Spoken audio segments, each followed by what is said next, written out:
Before we talk about laws, policies, agencies, I want you to picture something with me. Imagine a child alone in a dark room, hungry, cold, scared, waiting for help that never comes. This is not a metaphor.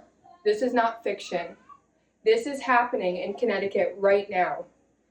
We trust the Department of Children and Families to protect the most vulnerable children in our state, but the evidence shows that the system meant to save them is failing, sometimes with irreversible consequences. Today I will show you three things.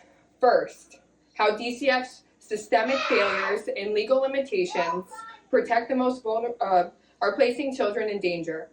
Second, the devastating human impact of those failures. And third, the specific reforms Connecticut must implement to protect children before more lives are lost. These children are not somewhere far away. They are in our neighborhoods. They sit in our classrooms, and they walk through our communities unseen. And any vulnerable child in this state could be next.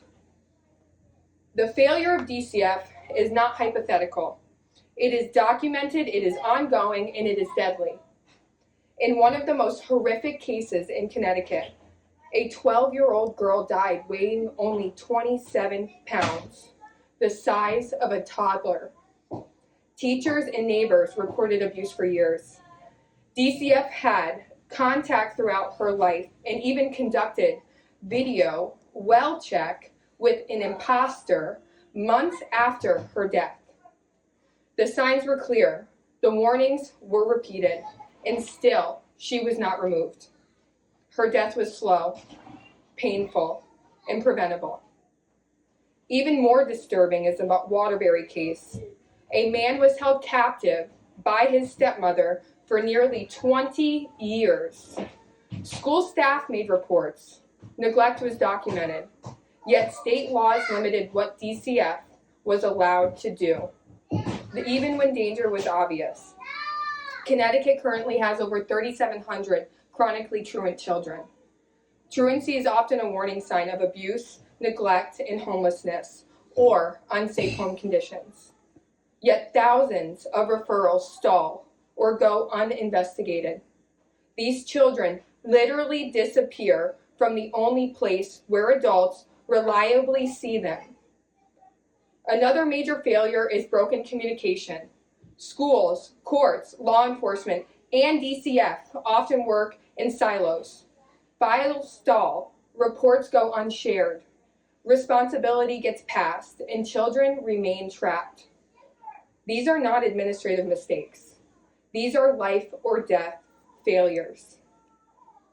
When DCF fails, the damage does not end when a case closes.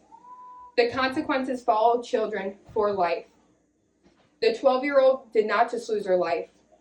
She lost her childhood first.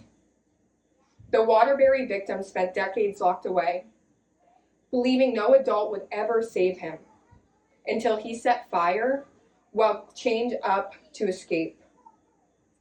Even when children are removed, the harm continues.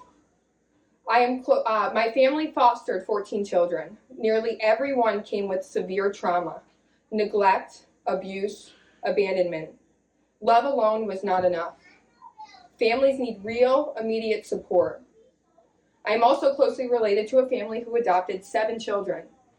3 sisters had already been moved through 7 homes before adoption at the age of 3 months, 2 years, and 5 years old. Even with committed parents, clinical support was delayed, buried in paperwork, and simply unavailable. Support existed on paper, but not in practice.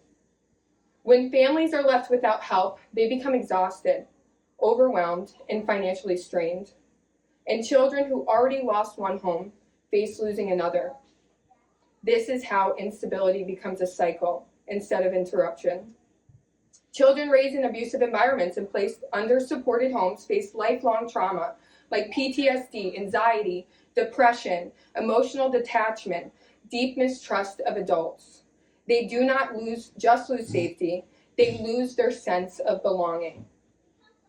Children have no power in a system that controls their survival.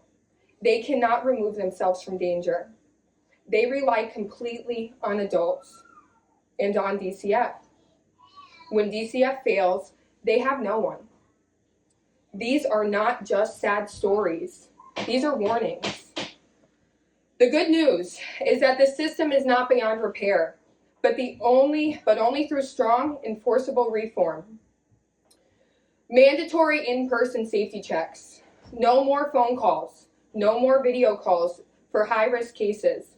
Every serious report must require an in-person visit within the same week. Clear statewide protective standards.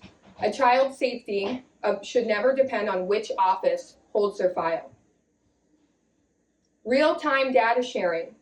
Schools, courts, law enforcement, and DCF must share information instantly. Chronic truancy must trigger priority investigation. Independent oversight. DCF cannot investigate itself.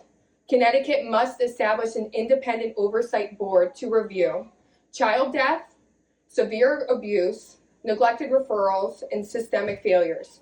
Transparency is not optional when there's life at stake. Modernized laws that block early intervention. Outdated statutes that prevented intervention in the Waterbury case must be rewritten so child safety always outweighs bureaucracy.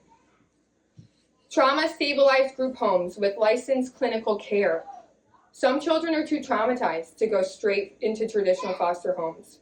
Connecticut must invest in small, trauma-informed group homes with licensed clinicians, consistent caregivers, and on-site therapy. Every placement move opens wounds. Stability itself is treatment. Guaranteed post-adoption and foster care clinical support. Protection cannot stop at removal. It must continue after placement. Immediate trauma-informed therapy, guaranteed psychiatric access, 24/7 crisis intervention, in-home behavioral support, financial coverage without delay. This care is not optional. It is the difference between healing and another heartbreak. Some will argue that reform is too expensive, but the truth is this: the cost of reform is far less than the cost of failure. Unprotected children often require emergency medical care, lifelong mental health services, court involvement, or incarceration. Delaying reform does not save money. It multiplies suffering. Others argue parental rights must be protected. That is true when a parent is safe. But when documented abuse exists, a child's right to life must outweigh a parent's right to privacy. And some will say, these are rare cases. But even when one child starves to death, even when one is imprisoned for 20 years, when thousands vanish into truancy without intervention, that is not rare. That is systemic failure. We have seen the truth. A system crippled by broken communication and outdated laws. Children starved, trapped, neglected, and traumatized. Families are overwhelmed without support, and thousands of vulnerable children are vanishing into silence. And we also know the cost of doing nothing. National research shows that each youth who leaves foster care without stability costs taxpayers over $300,000 in a lifetime. Throughout homelessness, incarceration, emergency medical care, and lost productivity. Every year, entire foster care cohorts cost society billions of dollars. When trauma is left untreated and instability becomes permanent, but these numbers represent more than money. They represent lives. And yet, we see a path forward. Reforming DCF is not about politics. It's not about budget alone. It's about duty. It's about moral obligation to protect children before trauma becomes destiny. It is a financial responsibility to invest in stability instead of paying endlessly for crisis. And it is a human responsibility to break the cycle where abused children grow into overwhelmed adults whose own children are then pulled into this vicious cycle. Support reform legislation. Demand accountability. Insist on trauma-informed placements. License clinical care and real oversight. Because children cannot call lawmakers. They cannot rewrite policy, and they cannot escape abusive homes alone. They depend on us. History will not judge Connecticut by what it knew. It will judge Connecticut by what it did after it knew.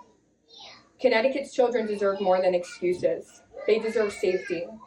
They deserve protection. And they deserve a future from fear. The time to reform DCF is not tomorrow. The time is right now. Woo! As everybody was crying the whole time.